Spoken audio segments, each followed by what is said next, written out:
இந்திய கிரிக்கெட் அணிக்கு புதிய தலைமை பயிற்சியாளரை நியமிக்க வேண்டிய நடைமுறைகள் சில காலமாக நடந்து வருகின்றன.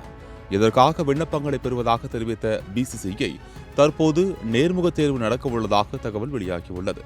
அதிலும் கௌதம் கம்பீர் மட்டுமே இந்த பதவிக்கான விண்ணப்பம் செய்ததாக கூறப்பட்டு வருவது கிரிக்கெட் வட்டாரங்களில் அதிர்ச்சியை ஏற்படுத்தியுள்ளது. 3000க்கும் அதிகமான ஆன்லைன் விண்ணப்பங்களை பிசிசிஐ பெற்ற நிலையில் அவற்றில் 99% வேடிக்கைக்காகவே போலியாக அனுப்பப்பட்டவை என பிசிசிஐ அதிகாரிகள் விளக்கமளித்திருந்தனர். அப்படியிருந்தாலும் கூட போலி விண்ணப்பங்களை தவிர்த்துவிட்டு பார்த்தால் இந்திய அளவிலும் வெளிநாட்டு அளவிலும் ஒரு சில பயிற்சியாளர்கள் கண்டிப்பாக விண்ணப்பித்திருக்கக்கூடும். ஆனால் பெயரளவுக்கு கூட இன்னொருவரை பிசிசிஐ நிர்வாகம் நேர்முக தேர்வுக்கு அழைக்காதது பல கேள்விகளை எழுப்பியுள்ளது. கௌதம் கம்பீரை தலைமை பயிற்சியாளராக நியமிக்க முடிவு செய்த பிசிசிஐ வேண்டுமென்றே மற்ற விண்ணப்பங்களை நிராகரித்துள்ளதாக குற்றச்சாட்டும் எழுந்துள்ளது.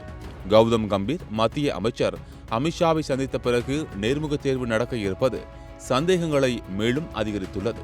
கம்பீரைத்தான் தேர்வு செய்வதாக இருந்தால் எதற்காக விண்ணப்பங்களை பெற வேண்டும் எனவும் தலைமை பயிற்சியாளர் பதவிக்கான அறிவிப்பை ஏன் பொதுத்தளத்தில் வெளியிட வேண்டும் என கிரிக்கெட் ஆர்வலர்கள் கேள்வி எழுப்பியுள்ளனர்.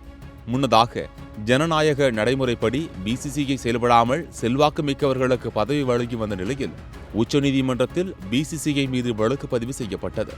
பிறகு உச்சநீதிமன்றத்தின் வழிகாட்டுதலின்படி பிசிசிஐயின் கட்டமைப்புகள் மாற்றியமைக்கப்பட்டன. அதன் பிறகுதான் இதுபோன்ற விண்ணப்பங்கள் நேர்முக தேர்வு என நடந்தாலும் அதுவும் கண்துடைப்பாகவே இருப்பதாக கிரிக்கெட் விமர்சகர்கள் கருதுகின்றனர். கௌதம் கம்பீர் சிறப்பான பயிற்சி அளிக்கக்கூடிய நபராகவே இருந்தாலும் நியாயமான நடைமுறைகளின் மூலம் அவர் தேர்ந்தெடுக்கப்படுவதே அவரது திறமைக்கும் மரியாதையாக இருக்கும் என்பதே கிரிக்கெட் ஆர்வலர்களின் கருத்தாக உள்ளது.